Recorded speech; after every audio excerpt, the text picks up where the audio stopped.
PCS 2024 बहुत shocking result, RO 2023 बहुत shocking result. इसके बाद जितने भी परिणाम आए हो सकता है वो भी उसके साथ भी यही चीज़ हो। तो हैरान करने वाला परिणाम तो है ही, इसमें कोई दो राय तो है नहीं। हमारे ग्रुप के ही एक छात्र हैं, उनका हमने आज शेयर किया था। 150 प्लस वाले हैं वो, और OMR भी उन्होंने दे दी है, आप लोग चेक कर सकते हैं। उसका रीज़न क्या है, क्यों उनका सिलेक्शन नहीं हुआ, या फिर एक और छात्र हैं हमारे ही 144 OBC हैं, उनका क्यों नहीं हुआ, बहुत बड़ा प्रश्न चिन्ह खड़ा करता है। बाकी भी हमने शेयर किए हैं जितने हमारे पेड ग्रुप से सेलेक्ट छात्र हैं, आप उनके देखिए नंबर और कैटेगरी देखिए, तो आपको 2024 के परिणाम जैसा कुछ कुछ नज़र आएगा। इसके पीछे क्या कहानी है, क्या स्टोरी है, कुछ भी पता नहीं, सब अंधकार में है। किसके कितने स्कोर हुए हैं ये भी अंधकार में है। बहुत सारे लोगों से बात हुई, बहुत लोगों ने कहा आप वीडियो इस पे बनाइए, लेकिन वीडियो बना के होगा क्या?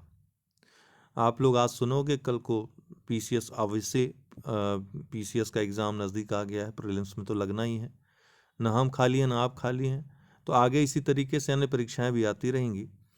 तो सबसे बड़ी बात है कि जिसको लग रहा है कि उसके साथ अन्याय हुआ है वो न्यायालय पहुंचिए। ठीक है, मैं तो यही कहूँगा। वो कोई एक व्यक्ति ठेका ले ले, फिर उसको कोई भाव न दे, उसके बारे में गंदी गंदी बातें करे, ठीक, तो वो चीज़ें तो अब नहीं होने वाली हैं। अब कोई सामने आएगा भी तो आप लोग साथ दोगे तो हो जाएगा, अन्यथा कोई कुछ भी किसी के लिए खड़ा होने वाला नहीं है।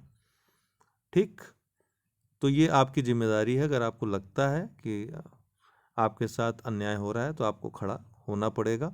कोई दूसरा खड़ा हो आपके लिए ये भूल जाइए आप। अब कम से कम अब ये स्थिति चेंज होनी चाहिए। इतना लड़ा आप लोगों ने, पहले तो री एग्ज़ाम के लिए इतना संघर्ष, उसके बाद एक शिफ्ट में, सिंगल शिफ्ट में एग्ज़ाम हो उसके लिए इतना संघर्ष, वो दोनों चीज़ें हो गई। अब तीसरी चीज़, अभी तीसरा जो प्रॉब्लम है ये उतना ही बड़ा प्रॉब्लम है जितने बड़े, उससे भी बड़े प्रॉब्लम है ये, कि आपको स्कोर नहीं पता है, कितने आंसर चेंज हुए नहीं पता है, और इतना उलटफेर देखने को मिल रहा है। कम वाले का हो गया, ज़्यादा वाले, ये तो होना ही नहीं चाहिए। 1-2 नंबर के अंतर में भी ऐसा होता है, बहुत बड़ी बात है वो। यहाँ तो 10-10, 5-5, 7-7, 8-8, यहाँ तक कि 20-20 नंबर का गैप, 150 प्लस में ना होना। कटाव वटाव वाली बात तो बहुत बात की हो गई है कि आपका अनुमान नहीं सही हुआ, ये वो, ये तो सोचा ही नहीं गया था कि इतने ऐसे पेपर में। अब पिछली बार कट ऑफ 114 थी, तो हमने 125 बताई थी पिछली बार भी, लोग कह रहे थे आपने बढ़ाकर बता दी। इस बार लोग कह रहे हैं आपने कम करके बता दी थी। कम करके बढ़ा के बात ही नहीं है, आपके सर्वे के आधार पर कट ऑफ बताते वक्त भी हम कहते हैं कि आपके सर्वे के आधार पर आपने जिस तरह से पोल किया है, जो कमेंट बॉक्स में कमेंट किया है, जब कमेंट बॉक्स में कमेंट हो रहे थे तब तो इतने स्कोर नहीं आ रहे थे। इवन हमारे ग्रुप में भी जो छात्र हैं वो इतने, एग्ज़ाम देखिए होता है ना कि 150-60 आपके हो गए तो आप एकदम निर्धुंध हो जाते हो, फिर आप पोल वोल में हिस्सा नहीं लेते हो, आपको लगता है कि अब तो, वो उसी दिन से तैयारी शुरू कर दिए, उन्होंने किसी पोल में हिस्सा लिया नहीं, और पोल में ना हिस्सा लेने की वजह से ये भी नहीं पता चल पाया कि इतने लोगों ने इतना भी स्कोर किया है। तो ऐसा नहीं कि स्कोर हुए नहीं, पेपर तो सरल था, या तो आप ऐसे क्वेश्चंस थे या तो आपके सही होते या तो गलत होते, लॉजिकली तो कुछ था नहीं, सारे तो फैक्ट ही थे लूसेंट टाइप के। तो ऐसा जो पेपर आया तो या तो बहुत अच्छा होना था या बहुत खराब होना था, तो वो स्थिति तो दिखनी ही थी, लेकिन इतनी ज़्यादा संख्या तो नहीं थी कहीं भी। फिर भी 18 गुना क्वालिफाई किया करवाया गया है, उसको भी एक बार मान लेते हैं कि चलो ठीक है इतने लोग मिल गए, लेकिन ये डिफरेंस कैसे आ रहा है? ये 128 से लेकर के 152 तक का डिफरेंस, ये तो समझ से परे है। क्या है इसके पीछे रहस्य? जब तक आंसर की रिवाइज नहीं आएगी, जब तक आपको आपका स्कोर नहीं पता चलेगा। 2024 में जैसे लोग भूल गए अन्याय जो जिनके साथ हुआ, ठीक है, 73 का हो, 73 वाले का हो गया, 86 वाले का नहीं हुआ, तिलिस्म है ये, इसका कोई भी उत्तर नहीं है, या उत्तर है भी तो लोग बोल नहीं रहे हैं। क्योंकि आगे परीक्षा देनी है, वो भी एक है। तो इसी तरह परीक्षा देते रहना या फिर प्रणाली में सुधार करवाना है, अब ये आपकी जिम्मेदारी है। और ये छात्र ही कर सकता है कि अपने लिए उठ खड़ा हो सकता है, आवाज़ उठा सकता है, आप एकजुट होकर के। ये बहुत बड़ी विडंबना है कि आज जो सबसे महत्वपूर्ण चीज़ें होती हैं उसके लिए कोई खड़ा नहीं होता। इलॉजिकल चीज़ों के लिए सब खड़े हो जाते हैं, सब आवाज़ उठाते हैं।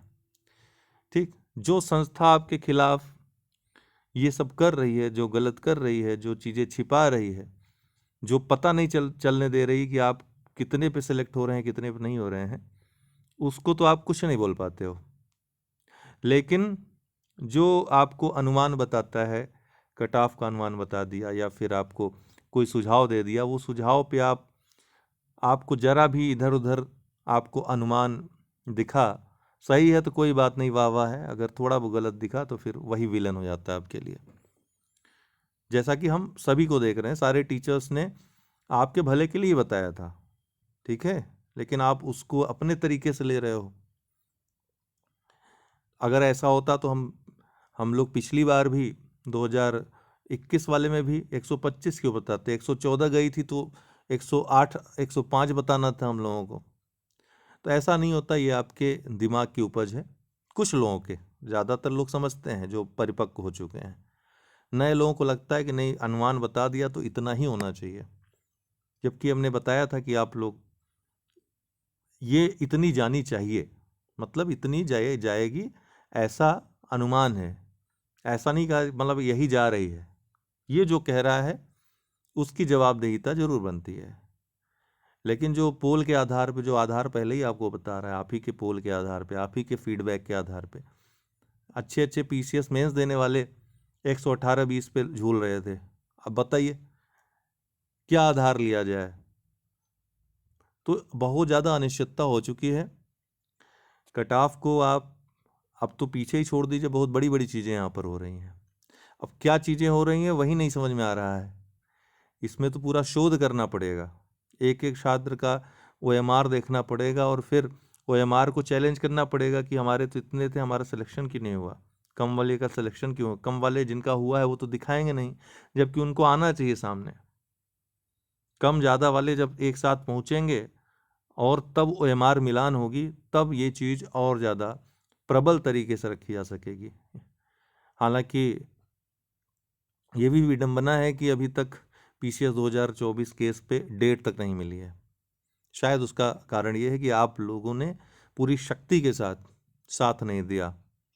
अपने जो भी आपका नेतृत्व करता जो आशुतोष है, वो जो गया, उसका साथ कितने लोगों ने दिया। इतनी बार उन्होंने लिखा अपने ग्रुप में, क्या कभी उन्होंने उनसे किसी ने मिलने का, जानने का कुछ प्रयास किया? नहीं किया, सब कुछ उनके भरोसे छोड़ दिया। कोर्ट रोड का काम, उसमें साथ की आवश्यकता पड़ती है, ठीक है, और हर तरह से साथ की आवश्यकता पड़ती है। तो आप लोग अपने बल पे इकट्ठा होइए, जो करना है निर्णय लीजिए।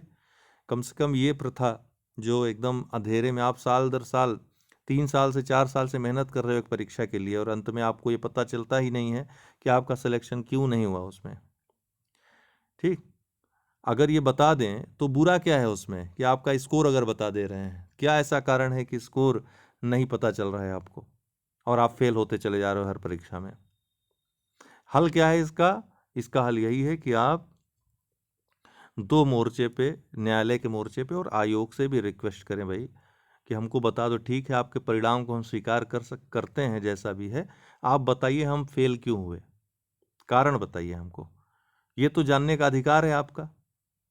आपका इतना समय, आपका वित्त, आपकी लाइफ खर्च हो रही है, उसका जो समय खर्च हो रहा है, समय कहते हैं एक सेकंड जो है, एक पल जो है, कि पूरी संसार की जितने भी धन है उसको अगर चुका दिया जाए तो एक सेकंड खरीदा नहीं जा सकता है। तो उस पल की, उस समय की कुछ कीमत है कि नहीं है आपके? तो उसके लिए तो आपको खड़ा होना ही चाहिए, तभी तो अगली परीक्षा की आप तैयारी उस भाव से कर पाओगे, उस समर्पण से कर पाओगे। नहीं तो ऐसे ही आपके मन में आ गया कि ये जुआ हो गया है, तो फिर चाहे जैसे तैयारी करो। एक बात और है, यूपी पीसीएस 2025 वालों के लिए मैं कहना चाहता हूँ, जो छात्र सफल हुए हैं हमारे ग्रुप से, जिनका आप स्क्रीनशॉट देखे हो टेलीग्राम पे, वो सफल क्यों हुए हैं? आप उनके मार्क्स देखिए, या तो उतने मार्क्स आप पाइए, ये आपके पास एक रास्ता है। तो उतने नंबर अगर आप गेन कर ले रहे हो तो फिर आप एक्सेप्शन में चले जाओगे, अपवादिक रूप से आप फिर सफल हो जाओगे। तो अपवाद बनना पड़ेगा आपको। अगर इस करप्ट प्रणाली में, इस अपारदर्शी प्रणाली में अगर आपको सफल होना है तो आपको एक्सेप्शन बनना पड़ेगा, अपवाद बनना पड़ेगा। ये दो रास्ते हैं आपके पास। तो अपवाद कैसे बनेंगे? कुछ किया नहीं उन्होंने।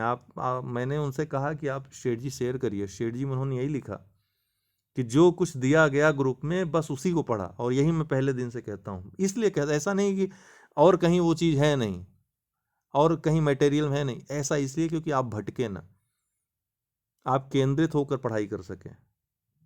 जो पर्याप्त चीज़ें दे दी गई हैं उसी को बार बार पढ़िए, ग्रैब कर लीजिए, कुछ और पढ़िए ही ना उसके अलावा।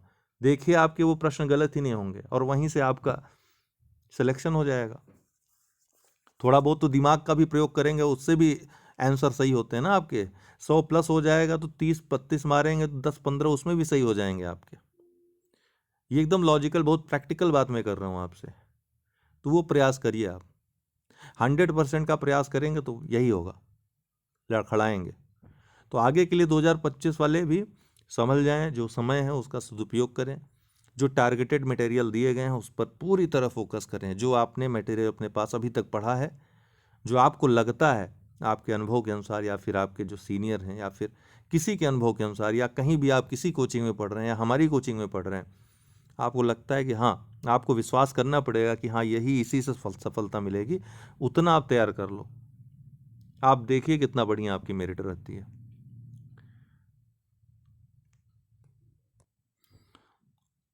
और सबसे अंत में आप सबसे हम क्षमा प्रार्थी हैं कि हमने जो अनुमान बताया वो सही नहीं हुआ। इस बात का मुझे बहुत अफसोस है और रहेगा, क्योंकि बहुत सारे ऐसे छात्र हैं जो बहुत ही ग्रामीण प्रदेश से आ रहे थे और बहुत उनको उम्मीद थी इस परीक्षा से।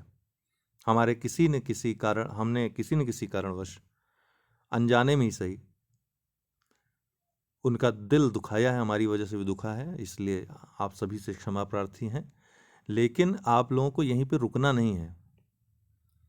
आप अपने मार्ग मत बंद करें इस चीज़ से, ठीक है? आप आगे बढ़िए और हम आपके साथ हर कदम पे हैं, हर एक मुश्किल में, हर एक लड़ाई में आपके साथ हैं, हर तरीके से आपके साथ हैं। जय हिंद।